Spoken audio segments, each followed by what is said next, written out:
앉아주시고요. 하나님 말씀은 출애굽기 4장 10절에서 17절까지 말씀입니다.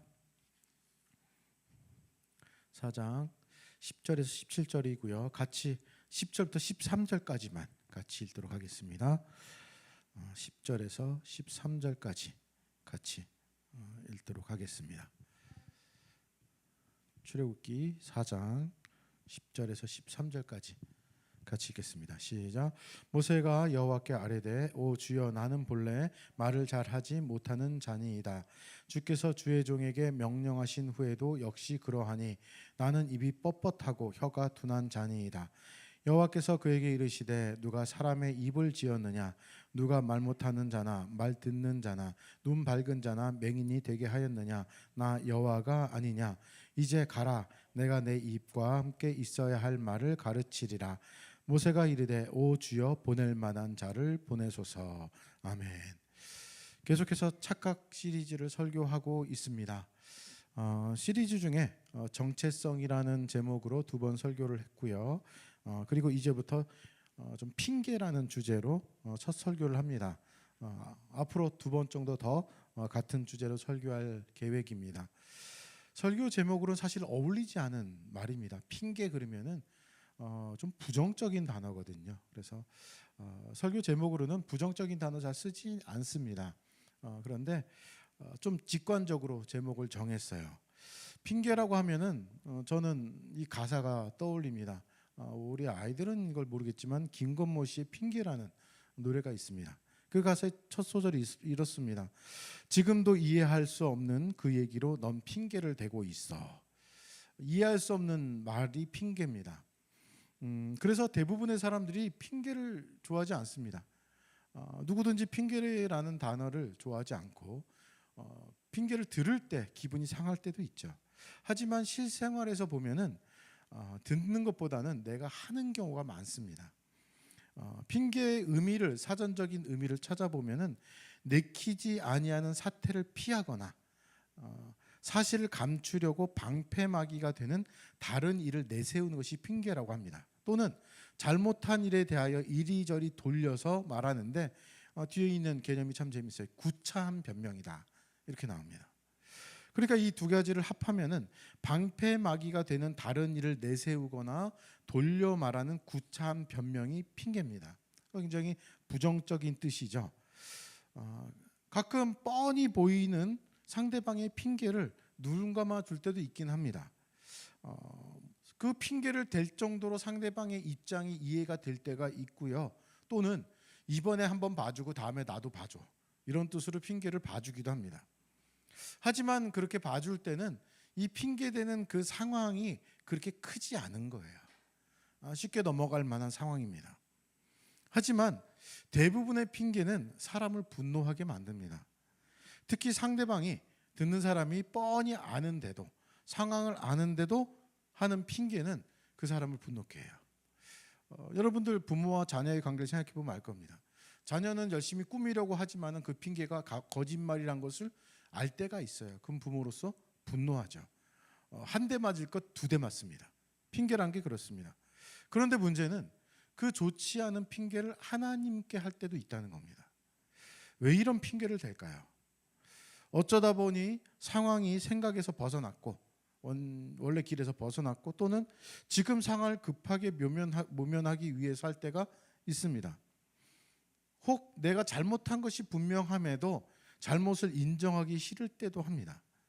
이런 핑계를 아까도 말씀드렸듯이 우리들은 자주 종종 사용하는 것이 문제입니다.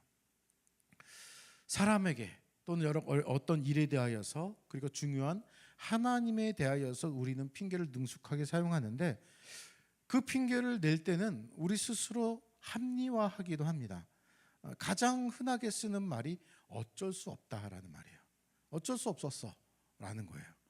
마음속 깊이 어쩔 수 없다라는 말에 대해서 스스로 수긍하고 합리화하면서 얘기를 합니다. 근데 정말로 그 말에 대해서 고개가 끄덕여질까요? 아닙니다. 대부분의 핑계를 대는 사람들은 본인이 가장 잘 알아요. 이것이 핑계라는 사실을요. 하지만 우리가 핑계를 대면서 그것이 반복되면은 스스로 잘못이라고 알고 있는 그 핑계를 합리화하면서 하나님에 대해서도 말하고 하나님을 도리어 설득하려고 할 때가 참 많습니다. 우리의 신앙생활 가운데 많이 등장합니다. 그러한 핑계에 대해서 하나님 뭐라고 하실까요? 내가 하는 핑계에 대해서 아마 김건모 씨의 노래 아실 겁니다. 하나님도 우리에게 그렇게 얘기 안 하실까요? 너는 지금 이해할 수 없는 핑계로 나에게 대고 있다라고요. 오늘의 본문은 내 나름대로 멋진 핑계로 이리저리 빠져나가려고 하는 한 인물에 대해서 이야기를 하고 있습니다. 그리고 그 인물에 대하여서 하나님이 야단치고 소리치시는 내용이 오늘 본문입니다. 모세 이야기예요. 아주 걸출한 인물입니다. 오늘 말씀을 살펴보려면 모세에 대한 선입견을 먼저 벗어야 됩니다. 우리는 성경에 뛰어난 인물을 보면은 그는 모든 것이 다 훌륭하다라고 생각하는데 그렇지 않습니다. 성경에 뛰어난 인물들이 있습니다. 모세도 그렇지만 요셉이나 여호수아, 갈렙 같은 인물들의 특징은 매력적이에요. 되게 존경할 만한 사람인데 흠을 잡기가 좀 힘들어요. 그런데 이런 사람보다 저는 개인적으로 좀 부족한 사람, 실수하는 사람에게 더 매력을 느낍니다. 성경 속에 뛰어난 인물보다는 보이는 실수나 또는 부족한 모습을 보이는 특출난 세 명이 등장해요. 제 개인적인 평가입니다. 그 특출난 세 명은 성경의 인물을 보면서 뭔가 다가가기 쉽게 만들어요. 우리가 죄를 졌을 때 그렇죠.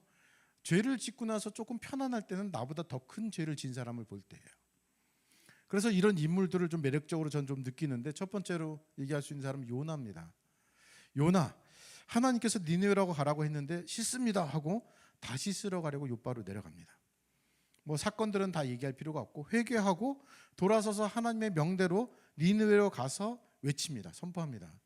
그런데 기가 막히게도 니느웨 백성들이 회개를 하기 시작해요. 요나는 그걸 원하지 않았어요. 그래서 성질내면서 내가 이기나 하나님 이기나 한번 지켜보겠다는 마음으로 그런 심사로 하나님께 대드는 사람입니다. 네가 옳으냐라는 말에 내가 죽더라도 내가 옳습니다 라고 이야기하는 사람이 요나입니다. 우리하고 비슷하죠. 두 번째 한 인물을 또 얘기한다면 하나님을 시험하는 기드온이에요. 사사기에 등장하는 기드온은 표징을 보여달라고 하나님께 얘기를 합니다. 그래서 예물을 가져와서 하나님께 드리기도 하고 또한 하나님을 시험하기도 해요. 양털 뭉치한 걸 갖고 와서는 이슬이 양털에만 있고 바닥에는 없게 달라. 하나님을 시험했다가 하나님이 해주시니까 이거는 그럴 수도 있겠다는 생각이 들었는지 이번엔 반대로 해주십시오 라고 하나님을 시험합니다. 그뿐만이 아닙니다. 하나님께서 적들을 쳐라 했을 때 치질 못해요. 그래서 하나님이 내려가서 봐라, 적들의 이야기를 들어라 라는 얘기까지 하십니다. 몇 번씩이나 하나님을 시험하는 사람이 기드온이에요. 그리고 그들보다 한 수 더 위라고 저는 생각이 되는데 그 사람이 바로 모세입니다. 이 모세는 대단한 사람이에요. 다른 것보다도 성경에서 하나님과 맞상대하면서 하나님을 화나게 한 사람이 유일해요. 거의. 우리 성경에서는 노하게 하였다 이렇게 나오는데 하나님이 노하여 이르시되 이렇게 나오는데 쉬운 우리말 성경에는 진노하셨다 이렇게 나옵니다. 웬만큼 화내신 게 아니에요. 많이 화내신 겁니다. 하나님께서 뭐라 얘기하시면 우리는 어떨까요? 물론 지금 직통 계시 하나님이 직접 얘기하시는 경우가 거의 없지만 그러실 경우도 있습니다. 여러분들이 밤에 잘 자고 있는데 하나님이 나타나셨어요. 하나님 뭐라 하세요? 그러면 대부분은 두렵지 않을까요? 무서울 겁니다. 그런데 모세는요, 하나님을 화나게 할 만큼 하나님이 진노하실 만큼 말대답하는 사람이에요. 대단한 사람입니다. 이 사람에 대해서 오늘 살펴보려고 합니다. 모세는 그의 인생을 외우기 되게 쉬워요. 120년을 사는데 40년씩 3번에 걸쳐서 그의 인생이 큰 굴곡점을 갔습니다. 40년은 애굽의 왕자로 삽니다. 여러분 잘 아시죠? 40년은 도망자로 미디안 광야에서 나그네로 삽니다. 그리고 마지막 40년은 출애굽하는 이스라엘 백성들을 이끌고 가나안 땅으로 가는 인생입니다. 오늘 본문은 모세가 80세 때에 하나님이 부르시는 장면이 나오는 내용이에요. 이 내용을 조금 더 살펴보려면은 여러분 모세에 대한 기본적인 개념은 있으실 겁니다. 모세는 이스라엘 사람이고요, 히브리 사람이고 죽임을 당해야만 했지만은 그 엄마가 이렇게 강에다 띄우는 내용을 아시죠? 그리고 애굽의 공주가 키워요. 그래서 애굽의 왕자로 40년을 삽니다. 그러다가 40세 때 일이 벌어지고 미디안 광야로 도망가는데, 그래서 그가 어떤 모습을 보이는가? 출애굽기 3장 1절과 2절입니다. 한번 보여주시면요. 예, 보여주세요. 예, 출애굽기 3장 1, 2절을 보면은 모세가 그의 장인 미디안 제사장 이드로의 양을 치더니 이렇게 나옵니다. 그때를 광야 서쪽으로 인도하여 하나님의 산 호렙에 이르렀는데 여호와의 사자가 떨기나무 가운데서 나오는 불꽃 안에서 그에게 나타나셨다, 이렇게 나옵니다. 그리고 떨기나무에 불이 붙었는데 떨기나무는 사라지지 않는, 불꽃이 있고 나무는 타지 않는 기적을 보게 됩니다. 장인의 양떼를 치는 모세 앞에 하나님께서 타는 떨기나무 한가운데 나타나셨습니다. 불꽃은 있는데 나무 자체는 타지 않는 기적을 모세가 봅니다. 그 가운데 하나님이 부르세요. 여러분들은 어떠실까요? 이런 기적 가운데 하나님이 부르신다면 나는 어떨까요? 먼저 두려움에 어쩔 줄 모를 것 같아요. 이런 기적이 있으니까. 이렇게 하나님은 모세를 부르시고 네가 선 곳은 거룩한 땅이니까 내 발에서 신을 벗어라 라고 나옵니다.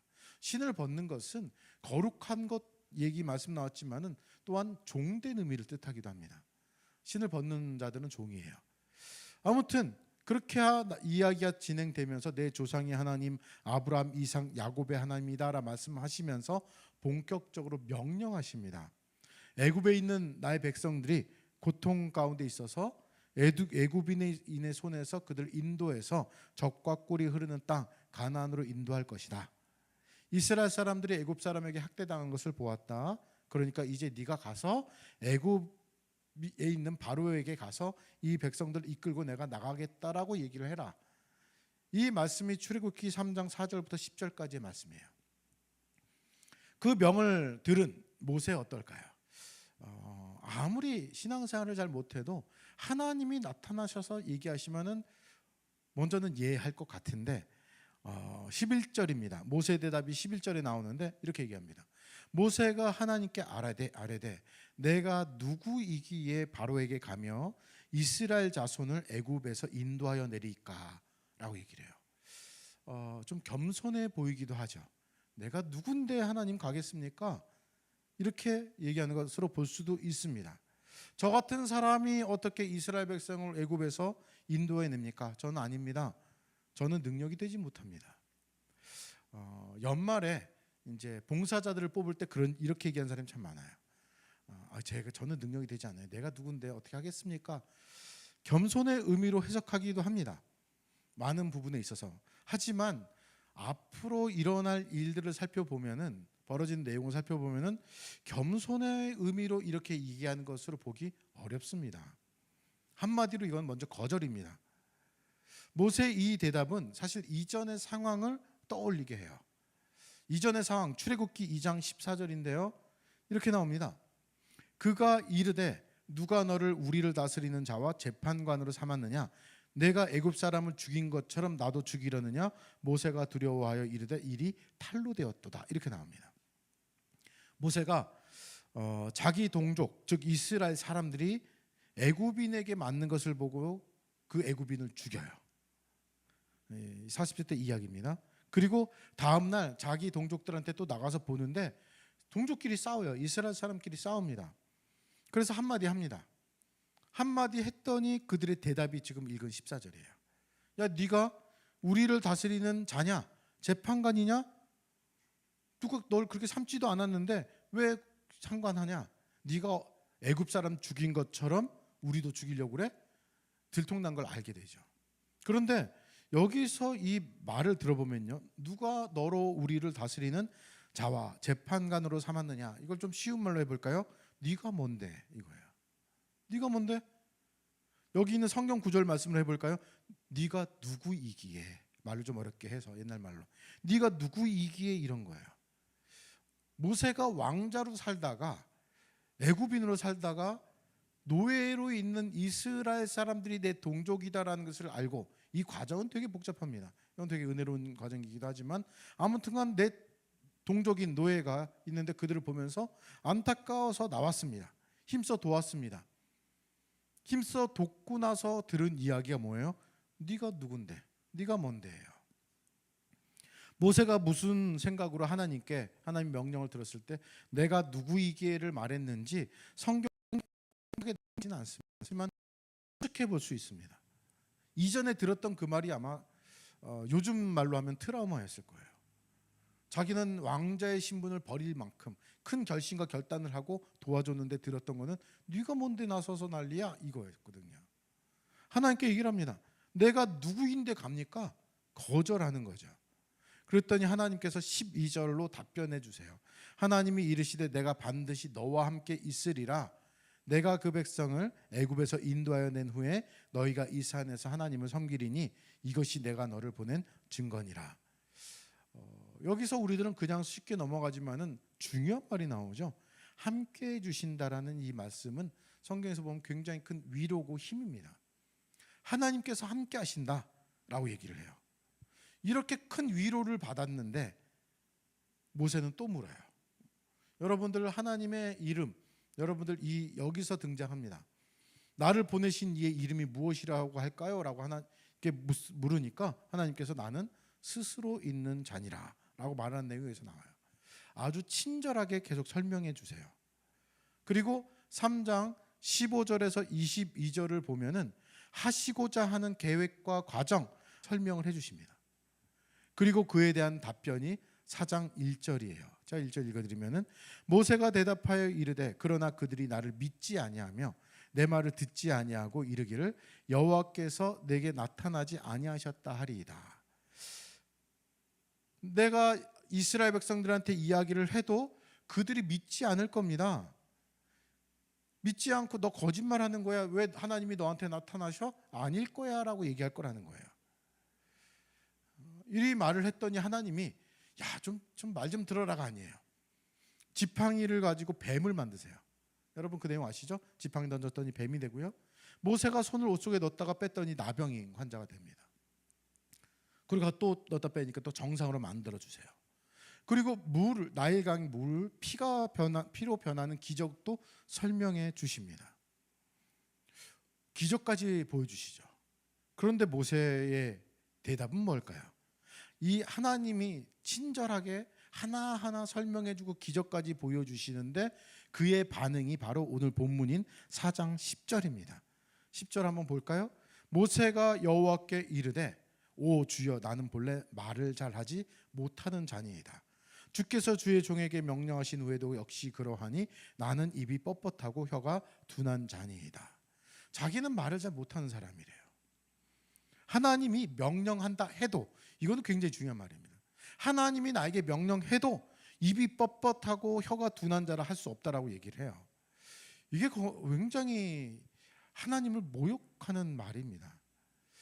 하나님께서 그에게 명령하셨는데 그가 할 수 없는 자라면은 누구에게 잘못이 있는 거예요? 사실 하나님께 잘못이 있죠. 할 수 없는데 하나님이 시키는 거니까요.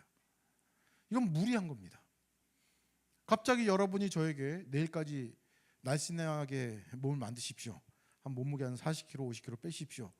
우리 둘째가 뒤에서 이러는데 그렇게 저한테 요구를 했는데 제가 못 빼요. 누가 잘못한 거죠? 못 뺀 제가 아니라 시킨 사람 잘못이죠. 불가능한 겁니다. 하나님이 명령해도 저는 못합니다라는 얘기는 명령해도 할 수 없는 걸 얘기하고 있습니다. 그렇다면 하나님 잘못이라는 거예요. 근데 그럴 수는 없잖아요. 이 얘기를 듣고 하나님께서 11절 12절로 응답하시는데 여호와께서 그에게 이르시되 누가 사람의 입을 지었느냐 누가 말 못하는 자나 못 듣는 자나 눈 밝은 자나 맹인이 되게 하였느냐 나 여호와가 아니냐 이제 가라 내가 내 입과 함께 있어서 할 말을 가르치리라 라고 말씀하십니다. 이전과 좀 답변이 달라졌어요. 좀 강하게 얘기하십니다. 내가 사람의 입을 만들고 내 입과 함께 있어서 할 말을 가르칠 거다. 잔소리하지 말고 이제 가라 라고 얘기하시는 거예요. 가라. 내가 너를 만들었고 네가 할 말을 내가 가르칠 거니까 가라. 딴소리하지 말고 가라. 이 정도 분위기면은 갈 것 같아요. 그렇지 않나요?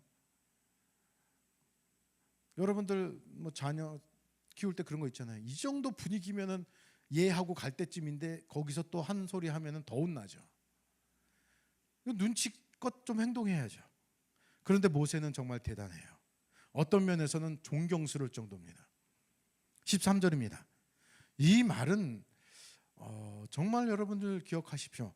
모세가 이르되 뭐라 얘기해요? 오 주여 보낼 만한 자를 보내소서. 지금 보낼 만한 자를 못 고른 거죠, 하나님이. 전지전능하신 하나님이 보낼 만한 자를 못 고르고 쓸데없이 모세를 찾았나요? 이 말을 듣는 여호와 하나님께서 드디어 모세에게 진노하십니다. 이거는 좀 위에 상사들이, 좀 부모님이나 상사 위에 있는 사람들이 밑에 사람들이 얘기하는 걸, 이 얘기를 들으면 열받는 얘기입니다. 뭐 좀 해. 보낼 만한 사람 보내시죠. 열받죠. 할 수 있으니까 시켰는데 자기 못하겠다고 계속 얘기하다가 끝에 더 이상 변명할 거리가 없게 되니까 그제서 하는 얘기는 할 만한 사람 시키세요 라고 얘기를 합니다. 어이가 없을 것 같아요, 이런 얘기를 듣는다면. 이거 되게 좀 시건방진 얘기입니다. 되게 건방진 얘기예요. 어디 위에 사람한테 이런 얘기를 합니까? 보낼 만한 자를 보내소서. 14절에서 17절에서는 하나님은 모세에게 형 아론을 이야기하시면서 너는 지팡이 잡고 이것으로 이적 행하고 해라 하면서 마무리 짓습니다. 그리고 나서 이 얘기 화나고 나서는 이에 대한 모세의 답변은 사실 없어요. 그리고 끝입니다. 여기서 한 말 더 하면 아마 죽을지도 모르겠다는 생각했는지 모르죠. 모세의 답변 없습니다. 모세는 하나님께서 화를 내시니까 더 이상 말 못하고 아마 궁시렁 되지 않았을까 싶어요. 궁시렁 하면서도 그냥 내려갔던 것으로 보여집니다. 그냥 간단하게 오늘 본문입니다. 모세의 모습이 어떻게 보이십니까? 모세가 왜 이렇게 하나님 말씀에 토를 달면서, 계속 토를 달면서, 몇 번씩이나 토를 달면서 하나님께서 진노하실 때까지 토를 달았을까요? 하나님의 능력을 못 믿어서, 너무나 겸손해서, 하나님의 능력으로 간다 해도 백성이 따라오지 않을까 봐 소심하고 내성적이어서, 여러 가지 것들을 생각해 볼 수 있습니다. 모세의 모습을 다른 부분에서 성경에서 보면은 결코 소심한 사람은 아닙니다. 대범하고, 그리고 어떻게 보면 다혈질이기도 해요. 하나님이 말씀하시는데도 이렇게 하는 사람이 소심한 사람으로 보이지는 않습니다. 하나님의 기적을 봤습니다. 하나님을 못 믿어서요? 아닙니다. 하나님의 능력을 의심하는 것 같지도 않습니다. 여기서 우리는 먼저 생각할 것이 있습니다. 한번 과거로 돌아가 볼까요? 모세가 40세 때에 자신의 백성, 동족을 생각해서 애굽인을 죽인 사건이 있습니다. 그리고 그것이 들통나가지고 미디안 광야로 도망가서 40년을 삽니다. 80세에 하나님이 그제서 나타나셨어요. 하나님이 나타나셨을 때 아마 좀 처음에는 두려웠겠죠. 하지만 냉정해지면서 무슨 생각을 했을까요? 저는 성경에 써있지는 않지만 이렇지 않을까요? 하나님이 지금 나타나신 하나님이 만약에 내가 이를 버린 40세에 나타나셨다면 백성들이 나를 따르지 않았을까? 출애굽할 수도 있지 않았었을까? 내가 도와준 이스라엘 사람들이 네가 먼 데가 아니라 정말 날 잘 따랐겠지. 그런데 그 당시에는 내가 도와준 내 동족이 네가 뭔데라고 이야기할 땐 조용히 하시다가 이제서 가라라고 얘기하신 것, 이게 뭐야? 모세가 아까 몇 세에 죽었다고 말씀드렸죠? 120세입니다. 대답 안 하실까 봐 제가 그냥 먼저 해버려요. 120세에 죽었고 80세에 하나님이 나타나셨다면, 지금 뭐 사람이 굉장히 오래 살긴 하지만은 대충 편하게 계산하기 위해서 90세 사람이 수명이라면은 30세 때 일 저질렀고 하나님이 나타나신 것은 60세예요. 60세에 하나님이 부르신 겁니다.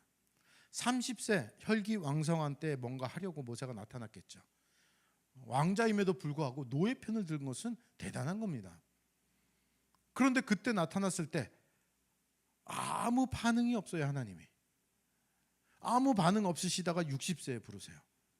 60세면 후반전 한참 지났죠. 이제는 뭐 모아둔 돈으로 여행할 볼까? 이제 쉴까? 이런 거죠. 모세의 심정이 어땠을까요? 모세의 심정? 하나님께서는 모세에게 너무나 자세하게 차분하고 친절하게 기적까지 보여주시지만은 모세가 가지 않으려고 합니다. 끝까지 반항하면서 하나님을 화나게 합니다. 왜 이렇게 모세는 어떤 심정, 어떤 마음이었기 때문에 이렇게 순종하지 못하고 있을까요?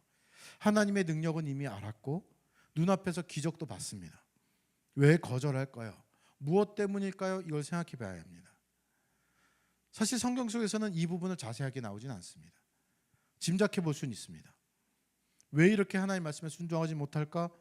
오늘 설교 제목처럼 왜 이렇게 핑계를 댈까? 진짜 모세의 심정은 무엇일까라는 거예요. 이 핑계대는 모세의 모습이 우리들하고 비슷하지 않나요? 한번 생각해 봤으면 합니다. 그리고 그 속마음은, 진짜 속마음은 이것이 아닐까 저는 생각해요. 하나님께서 가라 했을 때 모세는 여러 핑계를 대긴 하지만은 동일한 것은 싫습니다. 하기 싫습니다. 안 갈랍니다. 못하겠습니다가 아니라 안 하겠습니다. 하나님께서 말씀하신 그 일에 대해서 모세가 하고 싶은 말은 하기 싫다는 것입니다. 못한다가 아니라 안 한다는 거예요. 상황상 못하는 것이 아니라 안 한답니다. 하나님께서 입을 만드셨고 혀를 만드셨고 말할 수 있도록 가르치겠다고 했는데도 말하잖아요. 저 못합니다라고. 못하는 게 아니라 그건 뭐예요? 안 하는 겁니다. 그냥 좀 더 쉽게 얘기해 볼까요? 우리 아이들에게 5,000원짜리 사오라고 하면서 5,000원을 줬어요. 못합니다. 안 하는 거예요. 돈도 부족하지 않고 갈 만한 힘도 있는데 안 하는 겁니다. 거꾸로 5,000원짜리인데 1,000원 주면서 하라 그러는 건 말이 안 되죠. 그거는 못하는 거고요. 모세 무슨 생각이었을까요? 이전에 내가 뭔가 하려고 했을 때는 도와주시지도 않고 동족 돕는다고 나섰다가 도망자 신세에서 나그네 됐습니다. 그가 결혼해서 아들을 낳았는데도 아들의 이름이 그렇게 썩 좋진 않아요. 이방에서 객이 되었다 뭐 이런 거 이상한 이름 짓습니다. 하나님 저는 싫습니다. 귀찮습니다. 기왕 시킬 거라면은 40세 때 나타나시든지. 지금은 늙어서 이 상황에서 뭘 시킵니까? 기적을 보여주셔도 상관없습니다. 이거 해봤자 뭐합니까? 이제 나이가 이제 80세도 됐는데 됐습니다. 저 안 할랍니다. 라고 핑계 댈 수 있는 여러 가지 것들을 하나하나 다 핑계댄 것이 아닌가 생각을 합니다. 오늘 본문에서 보이는 모세는 끝까지 고집 피우다가 화를 내시는 하나님 앞에서 깨갱 소리 내면서 입으로 궁시렁거리면서 그냥 하나님 말씀대로 내려가는 모습이, 그 모습이 오늘 본문에 적혀 있습니다. 나도 마찬가지입니다. 하나님의 도구이고 하나님의 군대이고 그릇이다라고 계속 말씀드렸는데, 정체성 말씀드리면서 하나님 편에서 하나님의 전쟁 싸움을 해야 하는데 핑계를 대는 게 굉장히 많습니다. 이유가 많습니다. 지금은 아니고 다음부터 여유가 생기면 더 잘하는 사람이 있으니까 우리들이 핑계대는 게 되게 많습니다. 그리고 나서는 우리가 얘기를 하죠. 지금 내가 할 수 있는 최소한의 것들 그래도 예배는 드리지 않습니까? 가끔 성경도 읽지 않습니까? 가끔 헌금도 하지 않습니까? 라고요. 정작 하나님이 하라고 하신 사명에 대하여서는 하기 싫습니다 라고 외치고 있는지 모릅니다. 앞서서 얘기한 김건모의 핑계라는 노래처럼 하나님의 그 핑계를 들으시면은 이해할 수 없다, 이해할 수 없는 온갖 핑계로, 이야기로 넌 핑계를 대고 있다 라고 화내고 계시지 않을까 생각해 봅니다. 오늘 말하고 있는 대단한 인물 모세, 그 모세의 후계자가 바로 우리들입니다. 우리들은 하나님의 일을 한다고 하지만은 내가 싫은 것, 꺼려지는 것은 절대 하지 않으려 하는 모습들이 참 많아요.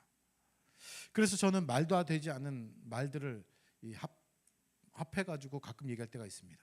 이기적인 헌신, 자기 중심적인 봉사예요.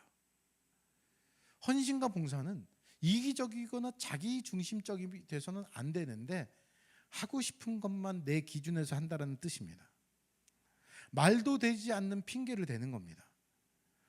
말을 잘 하지 못한다는 모세의 말에 하나님께서는 누가 내 입을 만들었느냐라고까지 말씀하시는데도 핑계를 대요. 우리 쉽게 되는 거 되게 많습니다. 시간이 없어서요. 물질적으로 풍요롭지 못해서요. 전 리더십이 없습니다. 전 그 은사가 없습니다. 여러 가지 핑계를 대면서 하나님께 얘기를 합니다. 하나님은 우리에게 이렇게 얘기하시죠. 공중의 새를 봐라. 들의 백합화를 봐라. 내가 다 만들었다. 시간도 내가 만들었고 너희가 일할 수 있는 능력도 만들었고 은사도 내가 주었고 능력도 주었고 지금 네가 할 수 있는 모든 것들 다 내가 준 것이다. 협박을 한다면은 성경통에서 보면은 부자의 생명을 한순간에 앗아갈 수도 있습니다. 창고를 더 줘서 내 부를 쌓자 했을 때 하나님이 한순간에 가져가세요. 우리의 핑계는 너무나 많습니다. 내 취향에 맞는 것만 할 때가 많고요. 하고 싶은 것만 하고 도움이 되는 것만 합니다. 그래서 교회에서 어떤 봉사를 하게 되면은 몰리는 부분이 있고 아무도 안 하려는 부분들이 등장합니다.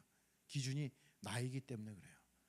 하나님을 위하여서 교회를 위하여서 어떤 것이 나에게 도움이 될까가 아니라 그 일에 도움이 될까 생각해야죠. 나에게 이득이 될까를 생각하면서 우리들은 선별합니다. 하나님의 기준으로 하나님께서 원하시는 일을 해야 합니다. 드러나지 않아도 힘이 들고 칭찬받지 못해도 내가 하기 싫은 일이라도 하나님의 기준에서 하나님께서 하라 하시면 하는 겁니다. 신앙생활을 하면서 우리는 여러 가지 핑계를 통하여서 예배, 헌금, 성경 읽기, 전도, 주일 성수 제대로 하지 못할 때가 참 많아요. 그리고 핑계를 많이 댑니다.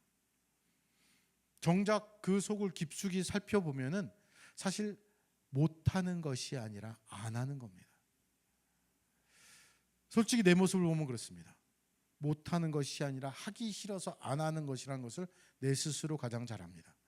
모세의 후계자들인 바로 저와 여러분들이 가장 잘합니다. 사실 설교자가 여기에 서서는 좋은 얘기만 할 수밖에 없죠. 근데 이 설교를 준비하면서 제 자신도 보면은 정말 이 설교는 하기 싫다라는 생각을 해요. 저도 잘 못하거든요. 내 자신도 모세하고 비교해서 별반 다를 게 없어요. 하나님이 말씀하셔도 이렇게 할 만한 정도까지를 하려고 하는 내 모습을 봅니다. 정말로 못하는 거 아니면은 해야 합니다. 못하는 거의 기준도 내 기준이 아니라 하나님께 두어야 합니다. 핑계는 더 이상 안 되고요. 아까도 말씀드렸듯이 정말 못하는 일이라면은 시킨 하나님 잘못입니다. 하나님께서 우리를 가장 잘 아시고 가장 나에게 잘 맞는 그 일을 맡겨주십니다. 문제는 나에게 있습니다. 하기 싫어하는 내게 있습니다. 지금 내가 있는 위치에서 핑계대지 말고 어떤 일을 해야 하는가, 이것은 굉장히 중요한 문제입니다. 사실 하나님 말씀대로 살아가자라는 말에 이 많은 어려움을 토로한 사람들이 많이 있습니다. 왜냐하면 주일은 예배 드리고 이러면서 하나님 말씀대로 살아갑니다. 근데 평상시 어떻게 살아가야 되느냐, 각자 있는 위치에서 그리스도인으로서 어떤 모습을 드러내야 되는가, 이것은 사실 모두가 다 개척해야 될 부분이에요. 어떤 정답이나 이렇게 나와 있는 정답이 없습니다. 그런데 오늘은 여러분들이 가지고 있는 그 직업에서 어떻게 살아야지 좋은 겁니다를 말씀드리고 싶은 것이 아니라 평상시에 직장 생활하면서 학교 생활하면서 인간관계 속에서도 하나님의 사람으로 드러내야 합니다. 이 얘기를 하고 싶은 겁니다. 상황이 어떻든 간에 지금 하라는 것을 얘기를 합니다. 어떤 핑계도 하나님 아시고요. 참 부담되죠. 그런데 위로가 되는 내용이 있긴 합니다. 모세 이야기를 통해서 모세라는 사람, 하나님을 화나게 할 만큼 핑계를 댔지만은 혼나고 나서 애굽으로 가요. 이 가는 과정이 기쁘거나 즐겁지 않았을 겁니다. 아까도 말씀드렸듯이 궁시렁궁시렁 하면서 걸어갔을지도 모릅니다. 하기 싫은 그 일, 궁시렁궁시렁 해도 좋습니다. 먼저 해야 합니다. 하면 됩니다. 마태복음 21장 28절에 32절에 보면은 예수님이 두 아들의 비유를 얘기를 합니다. 첫 번째 아들한테는 가라 했더니 한 아들한테는 가라 했더니 씻습니다 얘기를 해요. 두 번째 아들한테 가라 했더니 예 가겠습니다 합니다. 근데 순종하는 거는 첫 번째 아들이었어요. 두 번째 아들은 예 가겠습니다 하고 안 가고 첫 번째 아들은 싫어요 하고 나선 갑니다.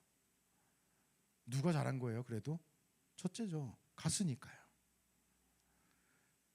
하는 것이 먼저는 중요합니다. 저는 외식하는 것과 또는 뭐 이런 것들 가식적인 것을 구분을 하기가 참 애매하다고 생각하는데 억지로라도 해서 그것이 좋은 습관이 되면은 외식하거나 가식적인 게 아니에요. 뭐 쑥스러워서 잘 못한다, 인사를 잘 못하겠습니다, 사람 돕는 거 어렵습니다, 억지로라도 하십시오. 그래서 그것이 습관이 되면 좋은 겁니다. 주일 성수, 헌금 생활, 성경 읽기 또는 전도, 사람들에게 내가 그리스도임을 알리는 것 싫어도 억지로라도 하십시오. 억지로라도 해서 그것이 습관이 되면은 좋은 겁니다. 왜 이렇게 억지로라도 하라고 하느냐? 이 말씀 한번 볼까요? 히브리서 11장 27절입니다. 비춰주시고요. 히브리서 11장 27절에 보면은 믿음으로 애굽을 떠나 왕의 노함을 무서워하지 아니하고 곧 보이지 아니하는 자를 보는 것 같이 하여 참았으며라는 말이 나오는데, 말씀이 나오는데 이거 모세 이야기입니다. 근데 27절 다음에는 28절에는 6월절과 29절에 홍해 사건이 등장해요. 그러니까 애굽을 떠난 것을 얘기하는 27절은 어떻게 보면은 자기가 살인하고 나서 들통나서 두려워서 떠난 것으로 보여집니다. 그렇게 해서 도망한 것으로 보여지는데 무서워서 도망갔거든요. 아까 보면은. 근데 여기서 뭐라고 나오냐면은 믿음으로 애굽을 떠나 이렇게 나와요. 하나님께서 칭찬해 주세요. 이거 굉장히 희한한 사건입니다. 히브리서 11장에는 그런 사건이 많이 등장합니다. 또 한 명의 예를 들어드린다면은 아브라함의 아내 사라가 나옵니다. 사라가 하나님께서 임신할 것이다 얘기를 했더니 웃어요. 비웃은 거죠. 내가 이제 몸이 이런데 어떻게 임신을 해? 그래서 피식 웃습니다. 그랬더니 너 왜 웃냐? 이렇게 하나님이 또 얘기하신 내용이 나와요. 근데 히브리서 11장에는 어떻게 나오냐면 믿음으로 사라가 이렇게 나와요. 믿음이에요. 그 당시에 믿음이 아니었는데 모세도 마찬가지였고요. 그런데 하나님 편에 서서 억지로라도 계속 하나님의 일을 하고 하나님의 일을 완성했을 때 예전에 억지로 한 그것까지도 칭찬해 주세요. 하나님은. 이해가 되지 않아요. 그런데 이것도 부모와 자녀 관계로 생각해 보면 이해가 될 때 참 많습니다. 아이들이 습관이 안 되면은 자꾸만 실수도 하고 나쁜 짓도 해요. 그래서 억지로라도 붙잡아 놓고 공부도 시키고 억지로라도 이 방법을 알려주죠. 좋은 방법들을. 근데 여러분 다 경험 있으시잖아요. 그것을 아이가 해요. 그러면 야, 너 억지로 이걸 하냐? 이렇게 야단치나요? 아니요. 대부분은 부모님들이 다 하게끔 만들어 놓고 나서는 야, 참 잘했다 칭찬하죠. 참 잘했다. 이건 네가 잘한 거야 이런 거야. 억지로라도 한 모세 하나님이 믿음으로 했다라고 칭찬해 주십니다. 우리는 핑계 댈 게 아니라 억지로라는 말을 너무 많이 써듣지만은 억지로라도 하기 싫어도 해야 합니다. 하나님 보시기에 분명히 이것이 옳고 확실하다면은 내 기준을 생각하는 것이 아니라 핑계대지 말고 해야 합니다. 하나님께서 칭찬해 주십니다. 하기 싫은 그것을 했지만 하나님께서는 나중에 야, 참 잘했어. 너 믿음으로 했구나 라고 칭찬해 주실 겁니다. 부끄러운 모습이긴 하지만은 그것이 옳습니다. 믿음으로라고 하나님이 칭찬해 주실 것이 맞기 때문에 그렇습니다. 핑계대지 말고 싫더라도 해야 하는 것이 우리들의 신앙생활이 되어야 합니다. 내가 정말 못하는 것인가? 아니면 말도 안 되는 핑계를 대면서 안 하고 있는 것인가 생각해 봐야죠. 정말로 내가 싫어하는 것이라도, 정말 나와 상관없는 것이라도, 정말 내 취향에 맞지 않는 것이라도, 내 성격상 맞지 않고 내 이득이 내가 손해본다 하더라도 하나님이 하라고 하시는 일이라면은 핑계대지 않고 하는 것, 그것이 우리들이 해야 할 일이고 우리들이 앞으로도 예수님 오실 때까지 지속해야 될 일입니다. 지금 하나님께서 원하시는데 내가 아직도 망설이고 있다, 할 수 있음에도 불구하고 망설이고 있다, 지금 못하는 게 아니라 안 하는 겁니다. 그리고 핑계를 대고 있는지도 모릅니다. 그리고 모세가 마지막에 대답 없이 가는 모습처럼 우리도 핑계를 대다가 하나님께 혼나면은 그래도 해야 할 일을 하는 우리들이 되었으면 좋겠습니다. 이 시간 잠시 기도하는 시간 가질게요.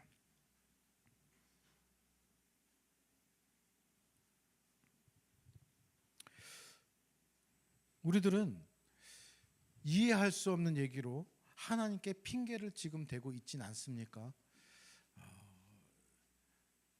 못한다 상황이 어쩔 수 없습니다라는 핑계지만은 하나님 보시기에는 너는 지금 안 하고 있어, 할 수 있음에도 불구하고 안 하고 있어라는 얘기를 하고 있진 않습니까?